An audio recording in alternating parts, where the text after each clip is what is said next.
Bonjour les amis, eh bien, écoutez, dans cette vidéo, nous allons écrire le script de Nedor pour qu'il puisse effectuer dans les meilleures conditions qui soient sa course au sac d'or. J'ai démarré le premier bloc qui stipule que tout ce qui va suivre sera enclenché dès qu'on cliquera sur le drapeau. Je vais agrandir un petit peu, voilà. Là, vous vous rappelez, dans la capsule précédente, je vous avais dit qu'on gérerait la taille de Nether pour qu'il puisse rentrer dans les cases. Alors, on va utiliser ce bloc-là, mettre alors pas à 100%, parce que sinon ça ne va pas bouger. Donc, après quelques tests, je sais que c'est à 30% que ça rentre, que Nether rentre, pardon, dans la cellule. On va tester ça. Effectivement, ça a l'air d'être pas mal tout ça. Ensuite, au démarrage du jeu, bon, on va lui demander d'aller dans une position relativement centrale. Alors, ce qu'il faut voir, c'est qu'il y a, c'est une grille à 6 lignes et 8 colonnes. Les dimensions de la scène, c'est 480 dans le sens des abscisses et 360 dans le sens des ordonnées. Donc en fait, chaque cellule fait 60. Chaque cellule fait 60. Il faut qu'on retienne cela. Et donc, pour le positionner à peu près au milieu, je vais alors aller, là je vais le mettre à, il n'y a pas grand chose à changer, de par défaut, moins 30 et 30. On va tester ça, et il était déjà relativement bien positionné, mais là ça centre parfaitement.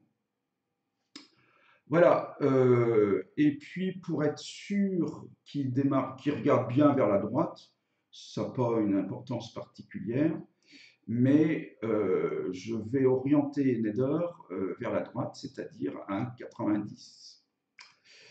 Voilà, donc ça, si par exemple je le bouge là, si je relance, il se trouve bien ici. Alors maintenant, on va gérer le déplacement de Nether à l'aide des flèches directionnelles. Pour ce faire, on va aller dans les événements et prendre et choisir ce bloc-ci. Alors, ce n'est pas qu'en espace qui m'intéresse là. On va commencer par exemple, flèche gauche. Mais on peut commencer par ce qu'on veut. Alors là, quand la flèche directionnelle gauche est pressée, il faut que j'oriente Nether vers la gauche. Donc je vais aller dans Mouvement, et alors c'est s'orienter à moins 90 à gauche. Voilà. Donc quand j'appuierai sur la flèche gauche, il ira là. Et à chaque mouvement, je ne sais pas si vous vous rappelez, il y a un son. Et donc là, je vais lui demander de jouer le son pop. Voilà, il faut qu'il avance. Alors, qu'il avance vers la gauche, certes, mais qu'il avance.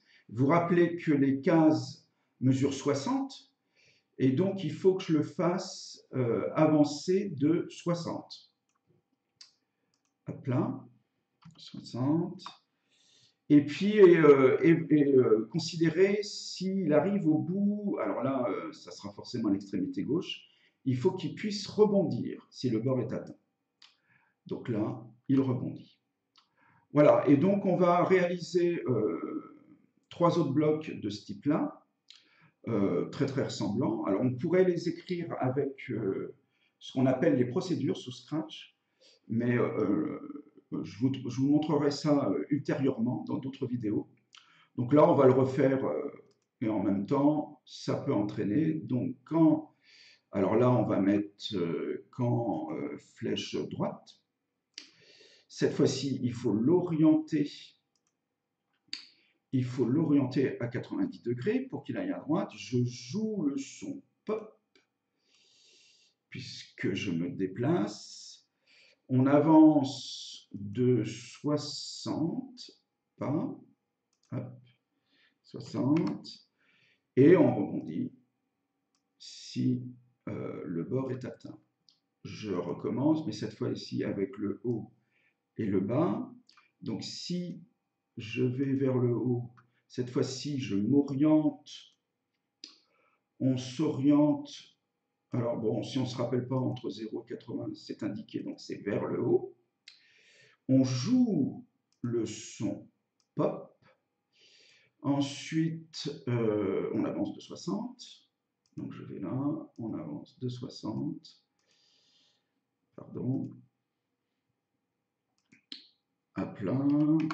C'est un petit peu un bloc récalcitrant. Rebondir si jamais j'atteins alors, donc, puisque je vais en haut, la ligne la plus haute horizontale. Et puis pour finir, on va gérer la flèche bas. Si je vais en bas, ça veut dire qu'il faut que j'oriente Nether vers le bas, c'est-à-dire 180. Je joue le son pop. Voilà, on avance. Et puis on va faire un petit test pour voir si ça marche. Donc de 60 à... Et je rebondis si je suis sur le bord inférieur. Hop, voilà. Bon, alors on va tester ça. Est-ce que... Alors là, j'ai appuyé sur la touche directionnelle droite. Je vais aller vers le bas. Ça marche. Les sons fonctionnent bien. Vous avez vu, Nether a changé de direction. La symétrie a bien fonctionné. Et là, j'ai vers le haut. Alors, il pourrait rester, on pourrait gérer ça, faire en sorte qu'il continue de regarder vers la gauche. Mais ce n'est pas très très grave parce qu'il a bien tourné en rond. Eh bien, écoutez, ceci achève l'écriture du script de Nether. Dans la prochaine et dernière vidéo, nous allons écrire le script du lutin or. Merci, à bientôt.